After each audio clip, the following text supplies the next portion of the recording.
చేయమనండి. ఎవరికి దమ్ముందో జగన్ గారిని జైలుకి పంపించమనండి.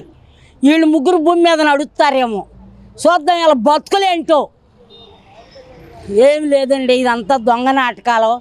ఆయన మొన్న సత్యనపల్లి పర్యటనకి వెళ్తే అంటే మనిషి చచ్చిపోయాడంట, అంబులెన్స్లో తీసుకెళ్ళి మనిషిని వాళ్ళే చంపేశారు. ఇప్పుడు ఆయన భార్య అడుగుతుందిగా, మరి ఇది ఎంతవరకు దీన్ని న్యాయం చేస్తారో చూద్దాం. ఈ ఎవడ మెడకు చుట్టుకుంటుందో సరైన పరిపాలన నుండి సరైన సక్సెస్ జరిగితే ఆడు అసలు నీకేం సంబంధం? అరే లోకేష్ మా కార్యకర్త, మా కారు కింద పడ్డాడని చెప్తున్నారు. పడపోయినా సరే నీకేం సంబంధం? 50 మందిని ఎందుకు పంపించావురా నువ్వు? చేతగా నా కొడక, పరిపాలన కుదరరు నా కొడక. చిక్కు చెరం ఉండాలరా. నీ బాబు 14 ఏళ్ళు సీఎం అని చెప్పుకో. అరెస్ట్ చేసుకో, ఎవరిని అరెస్ట్ చేస్తావు చూస్తావు నీ అంతు. ఇప్పుడు నువ్వు సినిమా డైలాగే వాడుతున్నావు.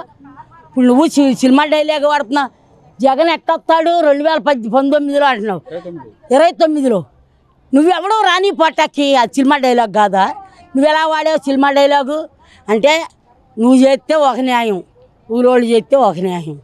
అరే మీరు ఎన్ని వార్తలు పెట్టుకున్నా జగన్ గారు ఇవాళ ఎలక్షన్ పెట్టిన సీఎం రాసి పెట్టుకోమని చెప్తున్నా.